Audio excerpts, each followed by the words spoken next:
Happy early Thanksgiving! It's your boy, Satoshi Guapamoto. Welcome back to a brand new episode of Gen Z BTC. And today, I'm here to equip you with the tools that you might need this Thanksgiving when you're around all your family members and they're all talking to you about Bitcoin because now you're rich and they saw it on TV, right? I want to try to give you the tools necessary in order to effectively communicate about what Bitcoin is and how you can help people to understand better why we are so passionate about this thing. All right. So hopefully by the end of this, you'll be on your way to orange pilling some people this turkey day. So let's start with number one, and we're going to go over the REAP method as well. Stay tuned for that. But let's start with a few steps. All right. These are 7 steps to help you to orange pill people. Step number 1. Okay. Meet people where they are. Okay.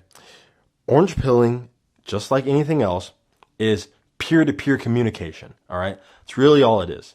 Some people are going to be in their little corner of the forest, so to speak, and you're not going to always be able to get people to come to you. So you have to meet them where they are at, all right? And part of that is just realizing, hey, you know what? These guys are on a Bitcoin journey, whether they realize it or not. Even if they're totally anti-Bitcoin, that's just the start of their journey. Michael Saylor, one of the biggest Bitcoin proponents in the world, was anti-Bitcoin. Then he studied it, found out about it, then became a full-fledged advocate of Bitcoin. So even on that level of the scale, you are actually on the journey, right? So meeting someone at that point is really important because they're not going to listen to anything you're saying if you're just coming at them with, oh, well, it's the future of money and it's going up forever, Laura, and all this other stuff. Like, that's not going to work. All right. You just sound like an obnoxious crypto bro, right? Because they lump crypto and Bitcoin in together, meet them where they're at, right? And that starts with just understanding how they feel about Bitcoin. Again, you don't even have to be the one to bring it up first to them. If you wear some Bitcoin merchandise around, I'm sure they'll bring it up to you. So meet people where they're at, listen to what they're saying, actually absorb it, and then prepare your response. Number 2, all right, have a clear intention to help, not to debate. All right. If you are hearing some stuff coming your way, right, and you feel that in your soul, in your heart, whatever it might be, and it makes you feel irritable, right? Perhaps they're giving you a little bit of venom, some vitriol, a little bit of arrogance, right? And you feel inclined to reflect that back to them, right? I'm going to be honest. It's the easy thing to do to reflect that. The hard thing to do is to stop, internalize it, and then give back something of value rather than something of hate, something of ego, right? And this is part of where this REAP method comes in, all right? What does the R stand for? The R is for relax, all right? Listen to what they're saying, take it in, do not cut them off, just hear them, all right? Then E is to empathize, all right? Hey, you know what? That's great. Hey, you know, they're talking about Bitcoin energy, using too much energy. Hey, you know what? You're right. Bitcoin does use a lot of energy. But then we want to ask questions. All right. Did you know, though, that Bitcoin uses more than 58% renewable energy these days? And then problem solve, right? And the problem solving is technically it was done right in the question, right? When I provided the fact that the energy use is mostly renewable, but also you can take it a step further and be like, hey, if you want some resources where I'm able to get these numbers from, then I'd love to talk with you more about it. And I'd love to show you where I'm getting some of the stuff from. Right? I'd love to share some resources, whether that's books, articles, academic journals, all that kind of stuff, right? That's where we're adding the solution, right? The problem solve. So we have to listen to what they're saying and then provide a little bit of value back. All right. It doesn't have to turn into a debate, right? You just have to give people the time to get whatever they've got off their chest and then meet them with the truth. All right. That is our greatest weapon. The truth is our greatest weapon. All right. Buy the truth and never sell it. All right. Number 3, you have to quantify. All right.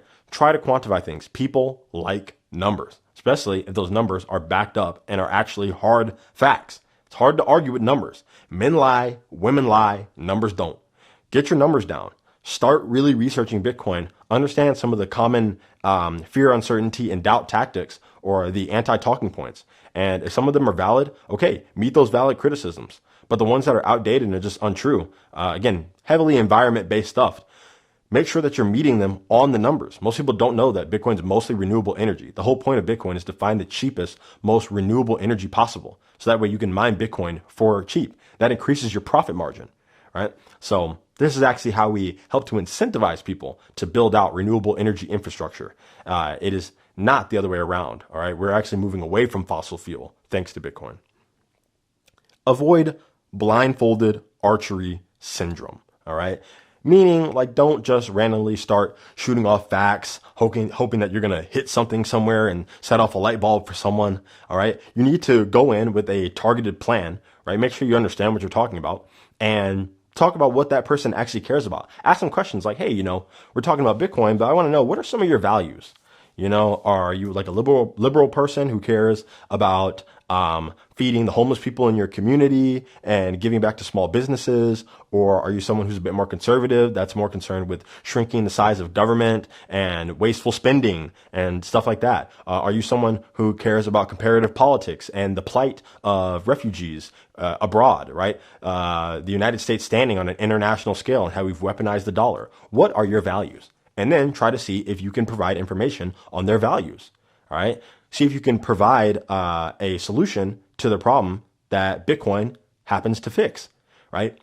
Most of the problems in the world, right, or at least most of the negative incentives in the world are stemming from money. Okay. And the sooner you realize that, the sooner you realize Bitcoin fixes almost half the problems in the world. You just have to dig a little bit deeper, look at where the incentives are, and look at how Bitcoin changes those incentives. It's a big deal. Questions are better than statements. All right. Again, this is why we have ask questions as part of the REAP model. But if someone's, again, saying, hey, Bitcoin uses too much energy and all this other stuff, and instead of responding like, well, Bitcoin's energy usage it's just a rounding error. Doesn't even matter. All right. Ask some questions like, oh, okay, well, are you aware that most of the energy usage itself is with renewable energy? And wouldn't you agree that energy consumption, especially if it's clean, is better for any country or any environment? Because when we increase our energy consumption, that means that our quality of life gets better, right? And then you can go on, have a little bit of a conversation, because think about it, like people who have no energy consumption, they don't have good lives. Everyone wants to consume energy, right? And a good life, meaning like they just don't have as much access to the niceties of technology, right? There's nothing wrong with having a hot shower.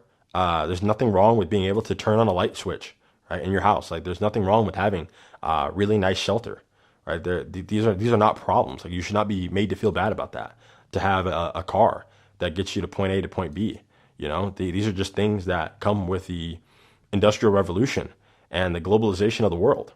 Right? Nothing wrong with being able to access the internet, talk to someone across the globe, and then to translate that language, if you speak different languages, to be able to talk to each other, transmitting a video over the internet. So the more energy we're able to use, the more our quality of life increases. We just have to find a way to get that energy in a sustainable fashion, right? And Bitcoin helps us to do that. Another thing we need to focus on is you want to focus on the highest probability of deep impact. This is more so about trying to help someone and speak with them in a way that is personable, something that is actually, that can connect with them, right? So the least connected way we can speak to someone is like through text or like through an email, right? We want to try to transition a little bit closer, right? Okay. Can we get on a call? Potentially. Okay, let's get even closer. Could we talk face to face? Is this someone that I can see in person very easily? Do I see them in person often? I might be able to have a better discussion with them if I'm right in front of them. I can more quickly respond to whatever questions they have, and we can have an actual flowing discussion. Can we get it even further? Okay, can I speak to multiple people at once? That's a very deep impact. And I'm going to be honest, personal story, my deepest impact when it comes to orange peeling people has been around groups, right? Because Bitcoin might come up in a conversation. It might be one or two people talking about it. This has happened twice, once at a party and then once at work, right? And the work one's really amazing because I was just jokingly telling my friend, hey, I'm going to give a presentation about Bitcoin after work. Come over to my computer. And it turned into a couple people just standing around me, and I had a bunch of slides prepared the same way I do the Bitcoin University videos. I just flipped through and I told everyone, hey, listen, I can't explain Bitcoin in depth right now. I can only do this like in 20 minutes, but this is like planting a seed, and I went through it and they were really engaged. People were asking questions. I was answering them, and it was awesome, because there was someone that they trusted. There was a peer within their network, right? Because I've worked there for a while. We're all friends. And this is me talking about my passion for the first time around them. It just happened to come up with one person. And now I'm able to speak to multiple people about it at one time. And it opened the floodgates, and I thought that was the truly, truly amazing moment. That's a high impact moment. Try to have high impact moments whenever you can. All right. Move away from things that are not as personable, like text and email, and try to get as personal as possible with the people that you can. Okay. Next, framing is everything. All right. Provide the frame that, Bitcoin is hope. Bitcoin is a way to help the future generations, the current and the future generations, right? And if they don't understand that frame at first, try to help them get into that frame. It's not going to happen in one day, but you're planting the seed in order to set the frame. It's extremely important. Also, when it comes to some of the anti-Bitcoin things that they might be saying, talk about how, hey, it's all good, but you have to understand, frame it this way. Almost every single new technology has always been met with a lot of pushback and a lot of false information. All right. Bicycles. They talked about how bikes were going to ruin society and make people crazy. That's a real thing that happened. Movies. People were literally scared of movies.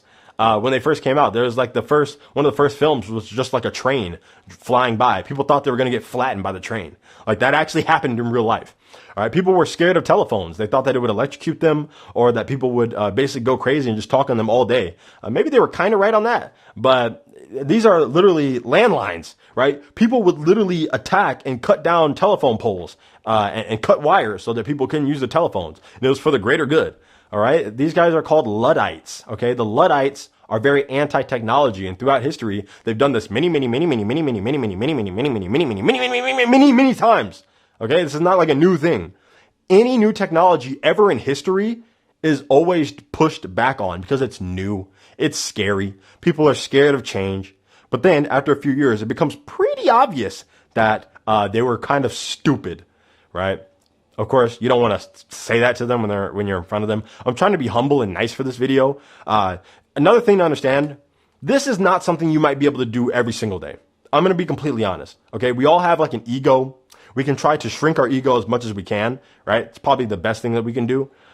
Maybe don't get rid of it entirely. Some people might disagree with that, but understand that you're human and some people might say some stupid stuff that pisses you off. Okay. People piss me off sometimes. I read something and I'm like, oh my gosh, are you serious? And there's people who are extremely wrong and arrogant. That's a bad combo. That's a really, really bad combination, but that's a lot of people. And you have to really try to meet them where they're at and just give them information, right? Just give them the truth. Let them sit with it. If they're not willing to hear it, okay, hey, it's all good. I'll be here whenever you need me. That's truly how you rub it in someone's face. You know what I mean? Like at the end of the day, we all want to be right. No one wants to be wrong.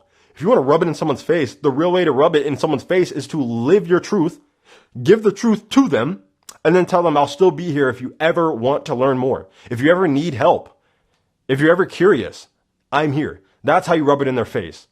There is no better victory than your own success. So anyways, just frame it like that. Like the Luddites have always been around. They're going to continue to be around. And you have to ask yourself, are you the Luddite today? Just something to think about. And then finally, just apply some of the feedback and different stuff that people give you and focus on what you could have maybe done better next time, right? What's something that you said where maybe you could have said something better next time? What's something that you got hit with, a question you got hit with that made you think, oh, wait a minute, that's a good question. I'm kind of stumped. I have some more research to do. Honestly, I can't answer that question for you right now. I'm not too sure. That's a good question. Reflect on that stuff. So that way, the next time it comes up, oh, okay, they're asking about the decentralization of Bitcoin and how rich people can't just control it. I know the answer now. I can talk about nodes distribution. I can talk about miner distribution, and I can talk about the consensus mechanisms of the protocol, right? All these things are very important. So Bitcoin's just about truly educating yourself. No one can do the work for you. Even Satoshi Guapamoto can't do the work for you. You know what I mean? I'm here planting seeds for all of you. I'm giving you some of the tools, but Bitcoin is about self-responsibility. And that's why so many people really don't like it, right? They're used to someone or some agency or some other person or some government official or something else holding their hand. But there is no hand holding in Bitcoin, right? There's just someone, maybe if you're lucky, someone guiding you gently towards where you got to go. But a lot of the work is on you. It's going to be watching podcasts, listening to podcasts, watching videos. It's going to be reading. Okay. I've read many books because of Bitcoin, right? Not because of school, because of Bitcoin, right? I've read the Bitcoin Standard, Fiat Standard, Creature from Jekyll Island, Broken Money, and so many more, all because of my love for finance and economics, macro, and for Bitcoin. So a lot of this journey, it is a personal one, and it's something that you're going to have to do. It's going to require a little bit of work, right? But to be fair, you're going to spend about 40,000, 50,000 hours of your life working and trying to figure out how to climb the corporate ladder and make more money. It might make a little bit of sense to spend about 100 hours figuring out how to keep the money. You know what I mean? So that's just how I think. Thank you guys so much for watching. Like, comment, and subscribe if you enjoyed it. Share it with someone, okay? Share it with some of your greatest creators, your favorite creators. And I want to give a quick shout out to Daniel Batten, right? I'm going to make sure his stuff is in the description, okay? He created the template for this video because he's the one who has a really, really great article about the art of Zen and the art of orange pilling, as we call it, which is just explaining Bitcoin to other people, right? So shout out to this guy, super nice guy, awesome, talks about the environment, so many great papers and so much compilation of great information. And he's an awesome communicator, so he's a legend. Had to show my respect on that one. I'm not going to sit here and pretend like I came up with all that stuff. He came up with this template. I was just kind of putting a little bit of my own spin on it. So shout out to him. Thank you so much for watching, and enjoy your Thanksgiving, guys. Very thankful for all my viewers. God bless, and I'll see you guys in the next one. Stack sats or die trying.